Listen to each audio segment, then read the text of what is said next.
ප්‍රියාදර මිත්‍රය ඔබට සුබ දවසක්. අද දවසේදීත් මා ඔබ මුණ ගැසීමට සැලසුම් කළේ ඔබගේ මගේ ඇදහිල්ලේ ජීවිතයේ ගමන දෙවියන් වහන්සේගේ කරුණාවෙන් කියවෙන පරිච්ඡේදයක් විය යුතු වෙනවා. එබැවින් අපි ඇදහිල්ලේ විවිධ කෝණයන් දෙස බැලීම ඉතාමත් වැදගත්. දෙවියන් වහන්සේ මත අපගේ ජීවිතයේ රඳා පවතින ශක්තිමත් පැතිකඩයන් දෙස බැලීම ඉතාමත් වැදගත්. මන්ද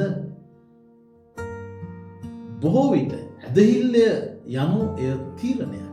එය දෙවියන් වහන්සේ වෙනුවෙන් අපි ගන්න තීරණයක්. ඒ තීරණය මත මොනතරම් දුරට අපි ශක්තිමාන්ව සිටිනවාද කියා සොයා බැලීම ඉතා වැදගත්. එබැවින් අද මා ඔබෙන් අසන්නේ ඉතාමත් බරපතල සහ ක්ෂණික පිළිතුරක් අවශ්‍ය කරන ප්‍රශ්නයක්.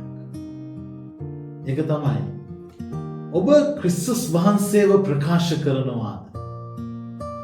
නැත්නම් ඔබ සැබවින්ම උන්වහන්සේව අයිති කරගෙන සිටින්නා වූ කෙනෙක්ද?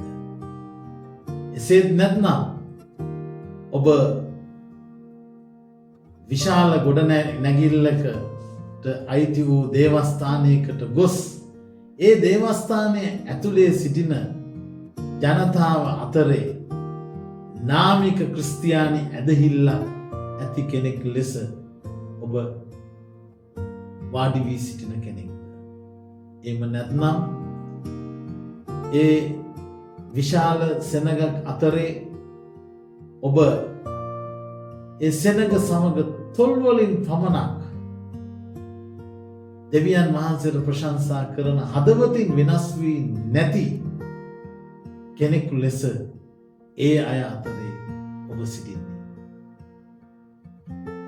ශුද්ධ ලියවිල්ල අපිට අනතුරු අඟවනවා. තමන් ගැලවී ඇතැයි සිටින බෝ දෙනෙක් ඇත්ත වශයෙන්ම නිරයට යමින් සිටින බව. මේක ඉතාමත් වැදගත්. දෙවැනි කොරින්ති 13:5 අපිට මෙසේ ශුද්ධාත්මයානෝ අනකරනු ලබනවා. තමන් ඇදහිල්ල තුළ ඇද්දැයි බලා ගන්නා පිණිස ඔබම තමන් විමසා ගන්න. ඔබම සෝදිසි කරගන්න. ඔබ ක්‍රිස්තුස් යේසුස් වහන්සේ සිටිනා වග ඔබ වටහාගෙන නැද්ද? එහෙම නැත්නම් ඇදහිල්ලේ සෝසි කිරීම අනුව ඔබ අසමත් බව තේරුම් ගත යුතුයි. ඒ නිසා ඇදහිල්ලේ ගමනේ සැබෑ පරීක්ෂණය කුමක්ද? ඒ ඔබ බෞතිස්ම වූවාද යන්න හෝ ඔබ සභා සමාජිකයෙක්ද යන්න පිළිබඳ ප්‍රශ්නයක් නොවේ.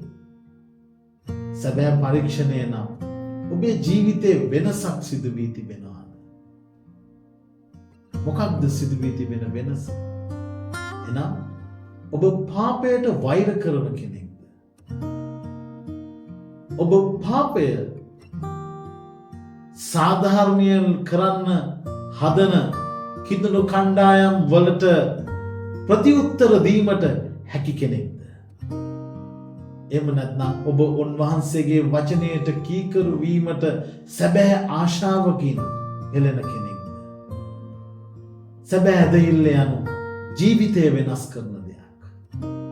එය ඔබට ආපසු හැරවිය නොහැකි ලෙස ඔබේ ජීවිතය දෙවියන් වහන්සේගේ හදවත තේරුම් ගැනීමෙන් ඔබ මේ පොළවේ ලෝකයේ තිබෙන දේවල් එසේත් නැත්නම් මේ ලෝකයේ කිතුනුවාව වෙනස් කරන්න උත්සාහ කරන සමාජ ක්‍රමයකට හැඩ නොගැසී දෙවියන් වහන්සේගේ ලෝකයට හැඩගැසෙන ඇදහිල්ලක් ඔබ තුලින් එළියට ප්‍රකාශ කරමින් ඔබ ක්‍රිස්තුස් වහන්සේව ප්‍රකාශ කරනවාද?